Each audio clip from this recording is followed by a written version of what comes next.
ögonbottenundersökning av tidigt födda barn i hud-mot-hud-kontakt och utifrån vårdprogrammet NEEDCAP, Newborn Individualized Developmental Care and Assessment Program. Det här är Julia. Hon är född extremt tidigt i vecka 25+2 med en födelsevikt på 615 gram. Vid undersökningen var hon 37 veckor och vägde 2165 gram. Hon hade stöd för sin andning av en högflödesgrimma med extra syrgas.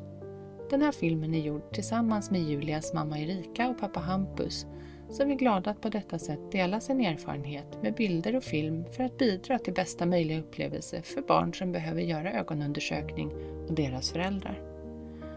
Ni föräldrar är ert barns trygghet. Vi planerar ert barns vård tillsammans med er. I god tid innan ögonundersökningen ges detaljerad information om varför den behöver göras, när den planeras, hur det går till och hur du som förälder kan hjälpa ditt barn på bästa sätt. Vi hjälps åt att se till att alla förutsättningar optimeras. Blöjbyte och måltider planeras väl och justeras i tid för att passa med undersökningen. Vi skapar en lugn atmosfär där störande ljud, ljus, aktivitet och andra vårdhandlingar hålls till ett minimum före, under och även efter undersökningen. Hud-mot-hud-kontakt uppmuntras att påbörjas i god tid inför undersökningen, gärna så att föregående måltid ges där. Du som förälder hjälper ditt barn genom din kropp, händer, röst och doft. Genom att få stöd i att ligga bekvämt och avslappnat med stöd för sina fötter och med händerna nära ansiktet känner sig barnet trygg. En bärtub eller liknande är ett bra hjälpmedel för både barnet, föräldern och personalen. Den möjliggör ostörd, trygg och säker hud-mot-hud-kontakt före, under och efter undersökningen. Det är viktigt att du som förälder också får gott stöd för en bekväm position och att du är beredd att ha ditt barn hos dig en lång stund. Barnet får pupillvidgande ögondroppar cirka 45 minuter och ofta även 30 minuter före undersökningen. Vi hjälper barnet att vakna lugnt genom att närma oss försiktigt. Ditt barn hämtar kraft och blir starkare inför en förändring om barnet får höra din röst, får hjälp att gripa med ena eller båda händerna, får suga på en napp och med hjälp av en liten spruta får barnet känna smaken av mjölk i munnen. Här fick Julia söt lösning, socker. Både mjölk och socker har visats ha smärtdämpande effekt.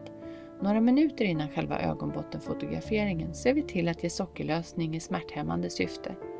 Mjölk i munnen upprepas ofta då det tillsammans med andra positiva upplevelser avleder barnet från det jobbiga. Vi berör ansiktet lätt innan vi drar ner det nedre ögonlocket. Droppen ska hamna i nedre omslagsvecket. Ögonlockskanterna hålls isär i 3-4 sekunder och överskott samlas upp med en kompress för att minska mängden läkemedel som når magen via tårkanalen och svalget.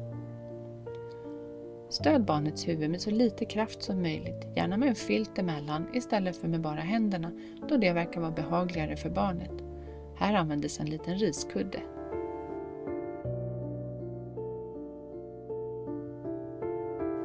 När barnet har fått ögondroppar är det ljuskänsligt. Barnet ges ro för ostörd vila mellan momenten. När ögonläkaren kommer görs de sista förberedelserna och teamet försäkrar sig om att allt känns tryggt och förberett inför undersökningen. Placering av apparater och personal planeras väl så att allt kan kommas åt. Om barnet har stöd för sin andning behålls detta under undersökningen. Barnet förbereds som tidigare. Sockerlösning i munnen ges med fördel några minuter innan bilderna tas med ögonkameran. En ögonklämma behöver användas för att hålla isär barnets ögonlock.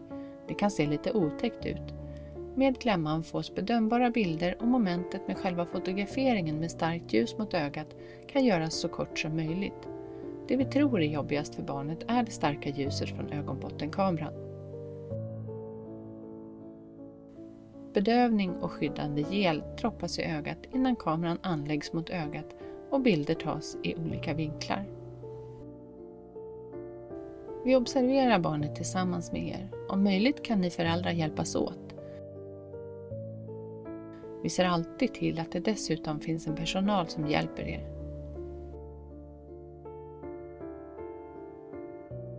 Vi hjälps åt att hålla stilla trygga händer över barnets kropp som stöd för en bekväm hopkruppen position. Bärtuben är ett bra hjälpmedel.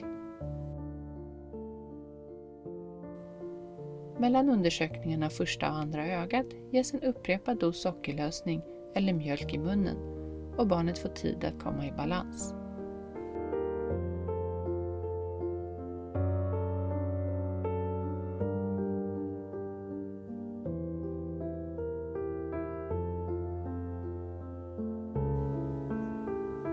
Om barnet visar ansträngning som att andas snabbare eller mer oregelbundet, stiga mycket i sin puls, bli röd i färgen, spritta, rycka, hicka, krysta, spänna sig, tappa sitt bekväma läge, spreta eller knipa hårt med fingrar och tår, eller bli upprörd och skriker, görs en paus i undersökningen.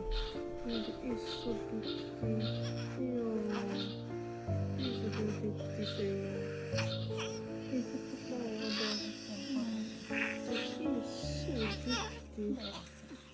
Så ja, va, vilken kämpe. Ja, du är så duktig. Vilka fina ögon du har.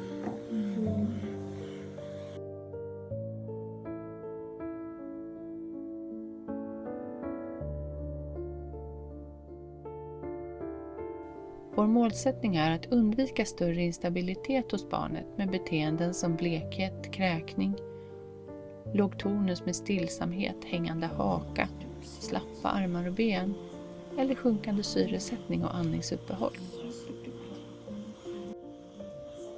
Ja, hej! Julia undersöktes några veckor tidigare då hon hade stöd för sin andning av en CPAP. Så här kan en CPAP hållas vid ögonundersökning i hud-mot-hud-kontakt. Efteråt brukar ögonläkaren visa bilderna, förklara och lägga upp en plan för uppföljande undersökningar. Vi utvärderar gärna tillsammans med er kring hur undersökningen gick för barnet och för er, för att se vilka ytterligare anpassningar i vård och miljö som kan göras nästa gång för att öka barnets välmående.